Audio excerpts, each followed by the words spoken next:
হবে, আমি তখন দাঁড়ায় করছি দেখে নিচ থেকে করে দেখাচ্ছি। ঠিক আছে কথা? আমার কথা ক্লিয়ার? এরপরে চলে যাবো তুমি পালপেশনে। পালপেশনে ফার্স্ট কি দেখবো? অবশ্যই বলছি ডাবল টি, টেম্পারেচার টেন্ডারনেস। তাহলে তুমি টেম্পারেচার কি নরমাল, অ্যাবনরমাল, নরমাল, ফাইনালি নিজেরটাও দেখতে হবে, আসলেই নিজেরটা দেখতে হয়, অ্যাটলিস্ট 4 আওয়ার হলেও দেখতে হয়। ঠিক আছে কথা? নিজের টেম্পারেচার দেখতে হয়, কপালে দেখলেও অসুবিধা নাই। টেম্পারেচার শেষ, এরপরে কি টেন্ডারনেস। টেন্ডারনেস করবো একদম এই পুরো আমার হাতের এই যে আছে আমার যে কি আছে পাম আছে, একদম পামার অ্যাসপেক্ট অফ দ্য ফিঙ্গার, এই পামার অ্যাসপেক্টের পুরাটা একদম। এটার সাথে সাথে আমরা অনেক কিছু দেখে ফেলবো, টেম্পারেচার দেখবো, স্কিন সারফেস এরিয়া দেখবো, কনসিস্টেন্সি দেখবো, অনেক কিছু দেখে ফেলবো, এবং এটা পালসেটাইল কিনা আমি সেটাও দেখে ফেলবো। ঠিক আছে কথা? আমার শেষ টেম্পারেচার টেন্ডারনেস শেষ, এরপরে কিসে যাবো আমি? এরপরে দেখবো আমি আরেকটা কথা মিস করে গেছি, হাত দেওয়ার আগে মেজার করতে হবে।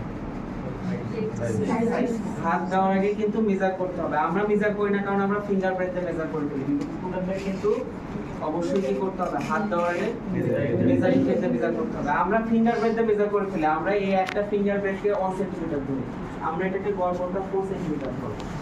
ঠিক আছে কথা? 4 সেন্টিমিটার ধরবো। ঠিক আছে কথা? এরপরে কি আমার হয়ে গেল, আমি টেম্পারেচার টেন্ডারনেস দেখে ফেলছি, পালসেশন আছে কিনা, স্কিন সারফেস এরিয়া সব দেখে ফেলছি। এরপরে কিসে যাব? মার্জিনে যাব। মার্জিনটা দেখতে হবে টিপ, মার্জিনটা দেখতে হবে কি ফিঙ্গার টিপ। ঠিক আছে কথা? মার্জিনটা এটা মোটামুটি ওয়েল ডিফাইন্ড মার্জিন। মার্জিন দেখা শেষ, মার্জিন দেখার পরে আমি কি করব? মার্জিন দেখার পর ধীরে ধীরে অন্য টেস্টে যাব। প্রথমে আসো স্লিপিং সাইন, স্লিপিং সাইন কোনটা দেয়? পজিটিভ। স্লিপিং সাইনের পরে কিসে যাব আমি? ইনডেন্টেশন, ইনডেন্টেশন দেখছি। তারপরে কিসে যাব আমি? ফ্ল্যাকচুয়েশন, ফ্ল্যাকচুয়েশন বলছে ছোট সোয়েলিং হলে তোমরা এইভাবে দেখবা, ছোট সোয়েলিং হলে এইভাবে দেখা যাবে, তবে এটাই আসলে সুবিধাজনক। ঠিক আছে কথা? এইটাই সুবিধাজনক, এটা কিন্তু এই যে হচ্ছে দেখো। ঠিক আছে কথা? শেষ। তারপর দেখবে মোবিলিটি, আন্ডারলাইন স্ট্রাকচারের সাথে এটা ফিক্স কিনা, এরপর দেখবে ওভারলাইন স্ট্রাকচারের সাথে ফিক্স কিনা। ঠিক আছে কথা? এতটুকুই বাবা। আরেকটা আছে ইনডেন্টেশন টেস্ট, মাঝখানে একদম মাঝখানে করে চেপে ধরে দেখতে হবে। ইনডেন্টেশন টেস্ট আর কম্প্রেসিবিলিটি টেস্ট একই, আলাদা করে কিছু নাই। ঠিক আছে কথা?